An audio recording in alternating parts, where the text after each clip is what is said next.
जय माता दी। आप सभी का स्वागत है हमारे YouTube चैनल जय माँ कैला देवी में।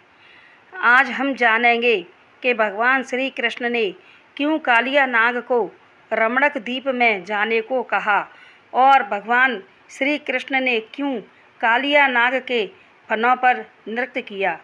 एक दिन भगवान श्री कृष्ण और उनके सखा यमुना जी के किनारे गेंद खेल रहे थे। तभी खेलते समय भगवान श्री कृष्ण ने सोचा कि मैंने जिस काम के लिए पृथ्वी पर अवतार लिया है उन कार्यों को करना चाहिए। इसलिए श्री कृष्ण ने गेंद खेलते समय जोर से गेंद को उछाला यमुना जी की ओर और वह गेंद यमुना जी में चली गई। तब सभी सखा श्री कृष्ण से बोले कि कन्हैया हमारी गेंद दो, हमारी गेंद दो। तब श्री कृष्ण यमुना जी में कूद गए गेंद लाने और यमुना जी में अंदर पहुंचने पर उन्होंने देखा कि नागों का राजा कालिया नाग सो रहा है और उसकी पत्नियां वहीं बैठी हैं। तब श्री कृष्ण को देखकर बोली कि हे बालक, तू यहाँ इस विषैले पानी में कैसे चला आया? तू यहाँ से चला जा, नहीं तो नागराज जाग जाएंगे और तुझे डस लेंगे और मार डालेंगे।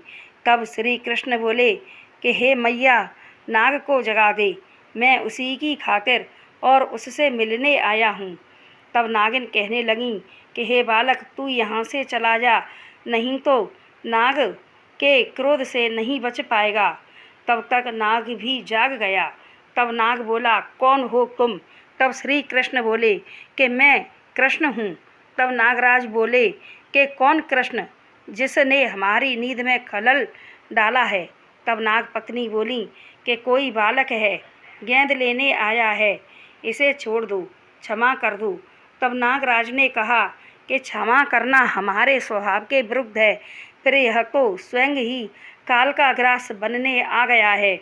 तब श्री कृष्ण बोले कि हे नाग राज, अपने अहंकार को त्याग कर हमारी शरण आ जाओ, हम तुम्हें समस्त पापों से मुक्त कर देंगे। तब नागराज बोला कि मुझे शरण आने को कह रहे हो। जब किसी प्राणी के सिर पर काल मंडराता है तब उसकी बुद्धि भ्रष्ट कर देता है और देखो कैसे मृत्यु आती है। तब नागरानियों ने कहा कि हे पतिदेव, छोड़ दो, बहुत ही प्यारा सा बालक है।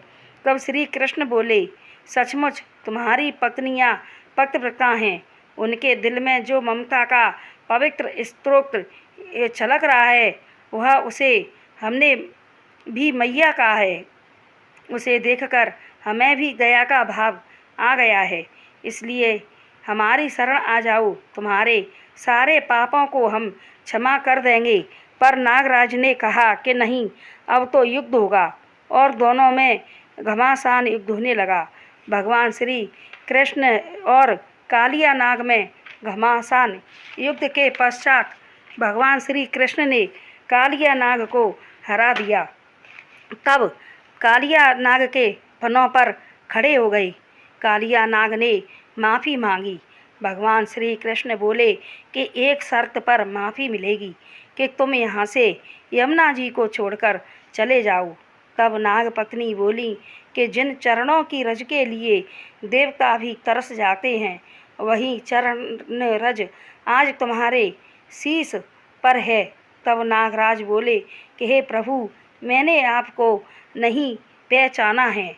और कालिया नाग ने भगवान श्री कृष्ण को दंडवत प्रणाम किया और कहा, जैसे आप कहोगे मैं वैसा ही करूँगा।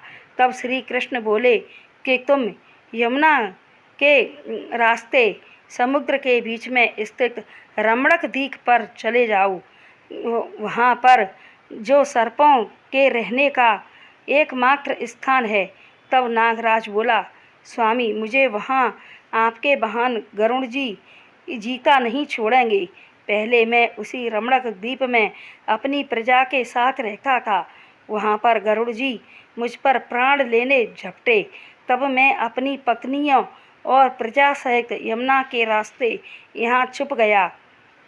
आप तो जानते हैं कि मुनि के श्राप के कारण गरुड़ जी यहाँ यमुना जी में नहीं आ सकते। तब श्री कृष्ण बोले कि नहीं कालिया, गरुड़ अब तुम्हें कुछ नहीं करेंगे।